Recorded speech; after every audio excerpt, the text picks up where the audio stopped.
Naglunsad ang kilos protesta ang grupong Piston kasama ang bagong alyansang Makabayan at iba pang labor groups ngayong araw bilang pagkondena sa pagsirit ng presyo ng petrolyo. Nagkalat sa iba't ibang bahagi ng bansa ang pagprotesta kabilang sa Cubao, Pasig, Marikina at probinsya gaya ng Cavite, Bulacan at Cebu at ibang bahagi ng Mindanao. Sa bahagi ng Baclaran, nagtigil pasada na ang higit 100 jeepney driver upang makiisa sa protesta. Nakisa rin ang grupo ng kabataan sa Manila bilang pagsuporta sa mga tsuper.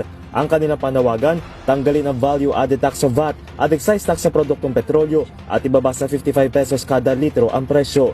Gitin ng grupo ang 5 pisong taas pasahe sa mga PUV at pagtaas sa minimum wage ng mga manggagawa. Sumakto ang protesta sa araw matapos bawiin ni Pangulong Bongbong Marcos ang katiting na taas pasahe na sana epektibo na ngayong araw. Puro hindi ito ang panahon para magtaas ng pamasahe para sa ating mga kababayan.